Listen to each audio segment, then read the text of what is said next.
konflik dalam sebuah organisasi itu wajar terjadi. Betul nggak? Iya. Konflik itu Betul. saya yakin pasti ada.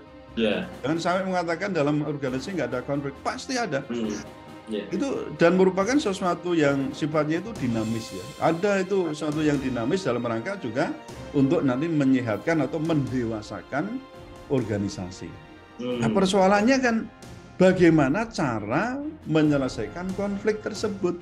Yeah. Kan begitu. Apakah organisasi itu punya sistem yang mengutamakan misalnya akhlakul karimah, integritas? Ini punya enggak? Maka itu kan kemudian perlu kita susun SOP sekaligus taat pada SOP. Disertai dengan apa? Standar yang jelas. Kalau ada problem, bagaimana kita menyelesaikannya? Apalagi di depan publik, ditonton publik. Wow, ini betul-betul harus kita taat pada SOP dan juga punya standar peradaban yang tinggi. Nah, organisasi itu menurut saya apapun harus menunjukkan cara berorganisasi dengan peradaban yang tinggi.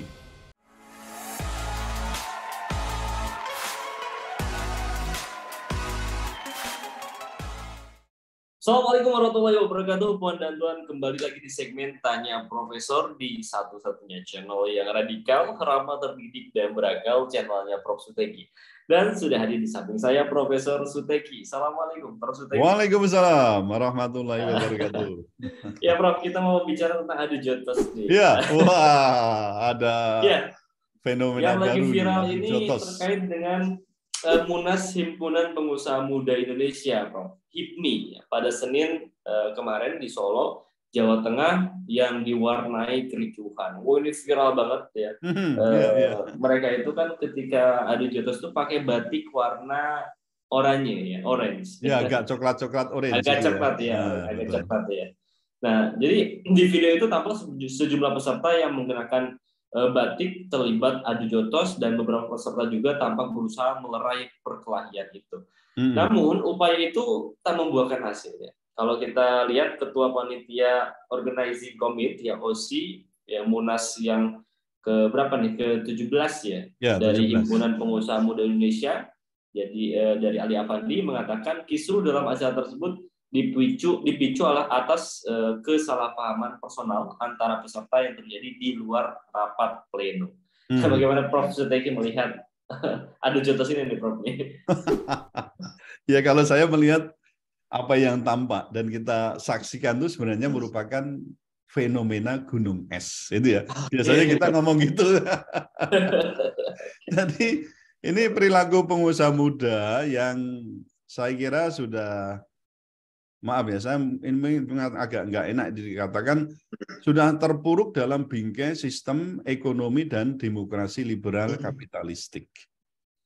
Itu mau atau tidak kan memang persoalan utama di negeri kita itu kan di situ. Mestinya punya demokrasi ekonomi Pancasila, jatuhlah gitu ya, kita ngomong soal hukum positif, tapi kita justru terjebaknya ke sistem yang liberal kapitalistik.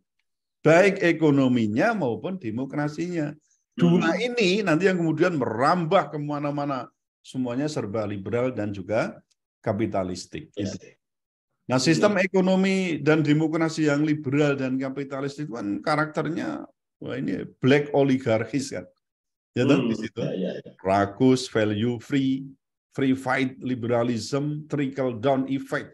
Dan negara dalam posisi ini ada lemah itu. Bahkan negara itu bisa dipermainkan oleh oligarki. Ini persoalannya di sini. Apakah kemudian yang kita saksikan kemarin adalah mencerminkan, oh ini loh, oligarki itu macam gini.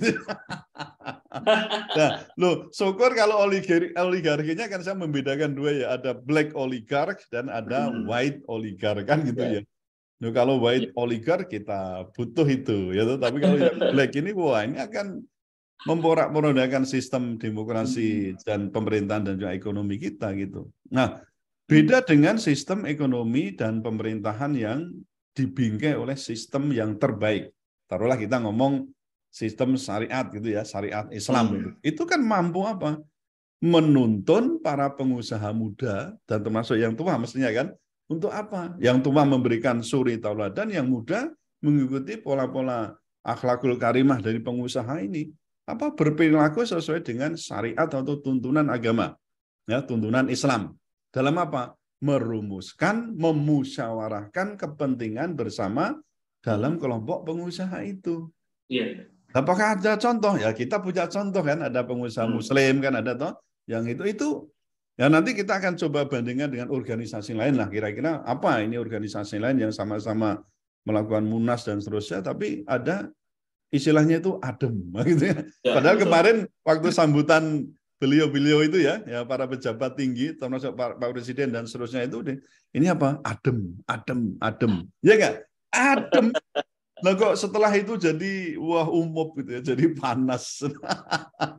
Jadi pendidik, what happened? Ya, itu nanti akan sedikit akan kita bahas nanti. Ya. Iya, makanya kalau tadi dengan menyinggung dihadiri oleh para pejabat tinggi negeri, itu kan mereka itu himpunan pengusaha muda, dihadirinya oleh para pejabat tinggi. Namun dengan insiden seperti hari ini, Prof, apakah menunjukkan HIPMI itu belum bisa memberi contoh yang baik kepada masyarakat atau gimana, belum siap itu? Ya tadi saya singgung ya, dalam kurun waktu yang tidak berselang lama ya di Solo itu kan juga ada acara muktamar itu ya, muktamar organisasi yang sangat besar. Kalau dilihat lahirnya ya jelas ini lebih duluan Muhammadiyah kan daripada HIPMI. HIPMI itu kan bulan Juni tahun 1972. Hampir sama usia saya kan berarti ya. 70 ini 72. Udah tua juga maksudnya itu sudah 50-an tahun toh, berarti sudah 50 tahun loh. Nah, jadi sama-sama di Solo ada acara itu sebenarnya kita sama-sama ini adalah acara organisasi kan itu ya. Dan organisasi ini bukan organisasi yang muda yang belum mapan, ini semua sudah organisasi yang mapan. HIPMI mapan, Muhammadiyah juga mapan, cuma kan bidang kerjanya lain-lain. Tapi saya yakin di antara pengusaha-pengusaha itu juga ada yang dari Muhammadiyah itu pasti. Kan itu kan. Nah, jadi kalau kita melihat dua peristiwa ini kok tampaknya sangat kontras sekali. Nah, padahal itu acara HIPMI tadi kita singgung ya, itu dibuka oleh presiden. Kan ada presiden kan, lalu dihadiri oleh gubernur, Pak Ganjar hadir, Menteri Erick Thohir juga hadir. Kalau nggak salah, Bu Puan juga ada kan? Ada komentar itu ya? Kayaknya Prof. Ya. Nah, itu juga ada hadir ya para petinggi partai dan seterusnya. Tapi saya tanya di sini mengapa mereka itu seolah tidak menjadi magnet kebaikan akhlak pengusaha Muslim di sini, pengusaha muda di sini ya, dalam khususnya perhelatan Munas ini. Nah, HIPMI itu tampaknya belum memiliki tauladan berupa profil pengusaha yang betul-betul punya integritas yang tinggi ya, sehingga perilaku dari sebagian anggotanya itu ya terutama di depan publik ini mencerminkan persoalan pengusaha yang punya integritas dan juga akhlakul karimah.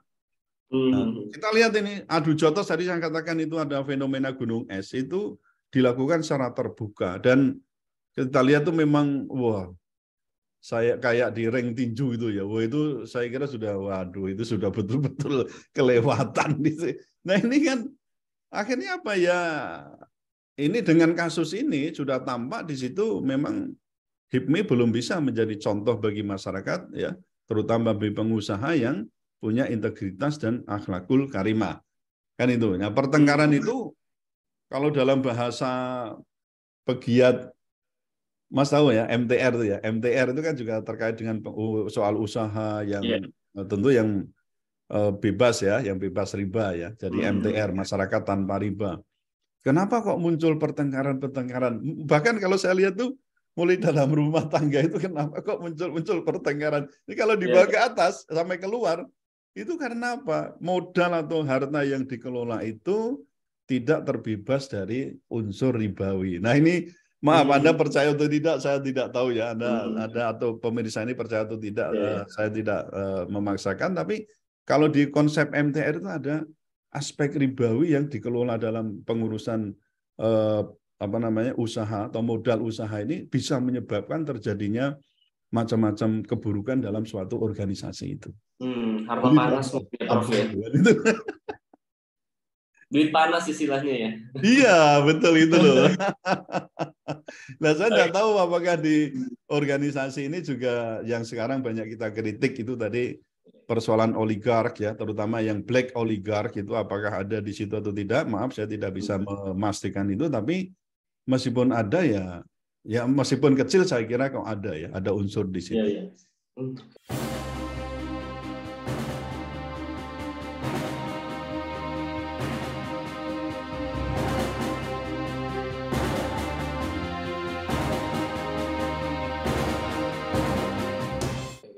Prof, kalau dalam pandangan jenengan juga orang yang dari dulu mungkin aktif di organisasi, Prof ya. Ya.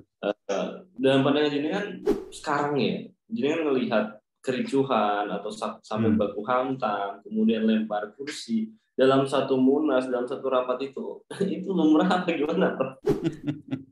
Iya, kan begini Mas, kita paham betul ya bahwa konflik dalam sebuah organisasi itu wajar terjadi. Betul nggak? Ya. Konflik itu saya yakin pasti ada. Ya. Jangan sampai mengatakan dalam organisasi nggak ada konflik, pasti ada. Yeah. Itu dan merupakan sesuatu yang sifatnya itu dinamis ya. Ada itu sesuatu yang dinamis dalam rangka juga untuk nanti menyehatkan atau mendewasakan organisasi. Nah, persoalannya kan bagaimana cara menyelesaikan konflik tersebut. Yeah. Kan begitu. Apakah organisasi itu punya sistem yang mengutamakan misalnya akhlakul karimah, integritas? Ini punya enggak? Maka itu kan kemudian perlu kita susun SOP sekaligus taat pada SOP. Disertai dengan apa? Standar yang jelas.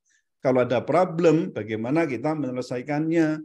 Apalagi di depan publik, ditonton publik. Wow, ini betul-betul harus kita taat pada SOP dan juga punya standar peradaban yang tinggi. Nah, organisasi itu menurut saya apapun harus menunjukkan cara berorganisasi dengan peradaban yang tinggi.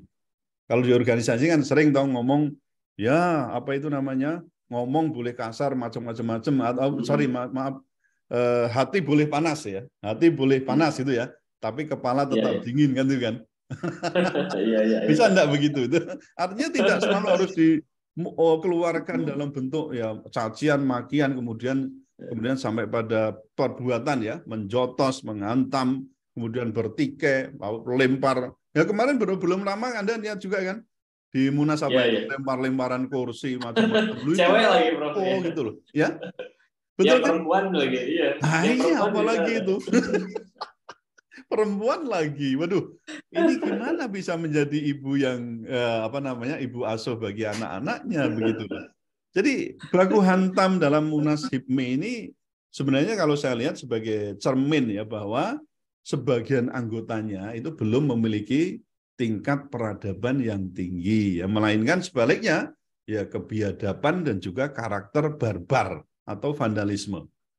Nah, menurut saya ini harus dikembangkan oleh HIPMI itu adalah rasa tadi persaudaraan, teman itu atau kawan ya kita harus anggap sebagai saudara. Ada konflik kita bicarakan baik-baik. Kalau nggak bisa menyelesaikan berdua interpersonal ya kita lewat organisasi kan itu kan. Di situ pasti ada kan, ada dewan pembina, ada macam-macam. Artinya itu ada konflik oke, tetapi yang penting bagaimana menyelesaikannya itu. Nah, adu jotos itu bukan sesuatu yang lumrah dan sekaligus bukan sesuatu yang elok. Oke. Prof, terakhir Prof, kita mau membandingkan terkait dengan dua pertemuan, yaitu yang pertama. Ini sama-sama di Solo, Prof. Oh iya, tadi kita sebut itu. Ya, yang jenengan tadi pernah singgung. Yang pertama HIPMI, yang kedua Muktamar Muhammadiyah. Keduanya pertemuan, ya. Keduanya juga organisasi yang udah lama, Prof. Yang satu organisasi masyarakat, ya Ormas Muhammadiyah Keislaman. Yang satunya itu HIPMI, himpunan pengusaha. Yang semua orang juga sudah tahu HIPMI itu yang menjadi rahasia umum bahwa kedekatan HIPMI dengan politik itu juga cukup erat gitu. Iya betul. Dalam pandangan jadi kan gimana membandingkan antara dua kejadian ini, kok bisa yang satu damai, yang satu kok panas itu? Menurut jenengan apa yang membuat itu bisa terjadi, Bro? Ya, padahal kalau kita lihat itu kan jumlahnya itu sangat jauh kan. Betul. Ya. Yang HIPMI hanya ratusan, ini sampai puluhan ribu ini ya kan. Muktamar sampai berapa itu? Berapa puluh ribu itu bisa hadir atau ratusan ribu itu ya orang yang hadir dari seluruh Indonesia. Tapi tadi ternyata Yang besar itu belum tentu ribut, tapi yang kecil belum tentu juga tertib. Gitu loh. Itu fakta itu ya. Iya. Jadi kalau kita bandingkan dua, tapi ya berarti apa? Kita akan kembali persoalan kredo, persoalan akhlak. Nah ini yang makanya dalam beberapa kali kita singgung juga kan, kita harus melakukan revolusi akhlak. Ya revolusi akhlak itu saya kira di semua lini. Ya organisasi termasuk partai politik yang nanti akan bertanding ya di 2024 itu revolusi akhlaknya harus betul-betul kita utamakan. Kalau perlu kemarin contoh nih saya, kenapa revolusi akhlak nggak berjalan atau akhlaknya kita buruk karena itu lebih ke cenderung ke persoalan ekonomi. Ekonomi ini paling punya kekuatan yang dahsyat tetapi minim nilai Mas kalau dalam teori Talcott. Teori namanya teori sibernetika. Nah, itu bisa diatasi ketika apa? Orang atau manusia itu bukan tidak perlu duit, bukan tidak perlu harta, tapi bagaimana mengendalikan dirinya dengan keuangan itu. Contoh misalnya ada pemilihan kepala desa yang itu melibatkan itu ya adiknya Gus Baha itu ya. Kan terkenal juga kan itu sampai apa duit ora payu, loh itu misalnya. Akhlak loh Mas. Itu yang kita utamakan akhlak. Artinya apa? Bukan tidak butuh duit, tapi ketika uang itu taruhlah money politik itu sudah menguasai misalnya begitu, wah itu akan berakibat buruk, merusak akhlak. Nah terkait dengan kedua organisasi ini saya katakan memang sebenarnya ya lebih tua Muhammadiyah ya jelas ya, kematangannya tentu juga mestinya ini berdasarkan pengalaman itu, tapi bukan berarti yang usianya 50 tahun kemudian merasa wah ini salah anak muda kan antem-anteman, wah berantem kemudian itu nggak boleh begitu juga, karena anak muda pun juga punya aspek kerohanian yang juga harus dikembangkan, bukan kemudian karena masih muda suka berantem adu jotos yang terbuka, dan itu menunjukkan apa? Justru bukan kearifan atau bukan keluhuran budi, tetapi di situ saya katakan tadi adalah tindakan barbar atau juga vandalisme. Nah, kematangan organisasi itu saya kira juga akan tercermin di dalam tindak tanduk anggotanya. Nah, perilaku anggota itu dapat kita nilai sebagai perilaku organisasi. Jadi sebenarnya kalau kita mau jujur ya, mestinya ini ya, tidak ada oknum, mestinya loh ya, tidak ada oknum, mestinya. Tapi apalagi kok oknumnya banyak itu ya. Pangkat kok oknum itu jadi opung. Tapi memang ya artinya oknum itu mestinya tidak ada. Artinya kalau itu sudah bicara tentang organisasi ya, itu sebenarnya perilaku anggota, apalagi itu kan jelas ya, oh ini HIPMI, kecuali dia berada di luar Mas ya, maksudnya di luar dari lingkungan Munas atau lingkungan apa itu, dan itu bisa aja sebagai pribadi, itu dia sedang menggunakan atribut HIPMI, seragamnya sama dengan itu kan berarti apa? Nah itu tadi, itu bisa mencerminkan karakter organisasi ini, tapi kan tidak juga 100% kita mengatakan itu, karena setiap diri dalam organisasi atau anggota itu juga punya kebebasan yang tidak bisa dikendalikan sendiri oleh organisasi ini. Tapi saya berharap ya HIPMI ke depan lebih bagus, ya lebih baik. Ini sudah 50 tahun, itu berarti kan sudah melewati masa-masa yang naik turun atau fall and rise-nya itu sudah jelas ya. Maka ke depan harus lebih matang ya organisasi ini, taat pada kode etiknya ya, menjunjung akhlakul karimah dan integritas supaya apa? Bisa menjadi contoh dan tidak menjadi black oligark atau orang-orang yang melahirkan ke oligarki hitam. Itu harapan saya. Menarik. Oke, baik. Maksud lagi terima kasih. Wan Danto juga terima kasih yang sudah menonton sampai di sesi pertanyaan keempat terkait dengan baku hantam ya di rapat Munas HIPMI ya. Yang mudah-mudahan kita tadi ya pesannya, kita itu membutuhkan white oligark ya. Ya. Kalaupun misalkan oligarki ada, nggak bisa kemudian hilang, tapi kita tuh butuh segelintir orang yang white oligark, bukan black oligark. Betul. Ya. Baik, terima kasih Prof. Sutegi. Ya, terima kasih Puan dan Tuan. Stay tune terus di channel Prof. Sutegi karena saat yang berbeda ya, kita akan senantiasa mengulas isu-isu viral secara radikal. Ramah, terdidik, dan beragam. Ya. Jangan lupa untuk like, comment, share, dan juga subscribe. Saya pamit undur diri. Assalamualaikum warahmatullahi wabarakatuh. Waalaikumsalam warahmatullahi wabarakatuh.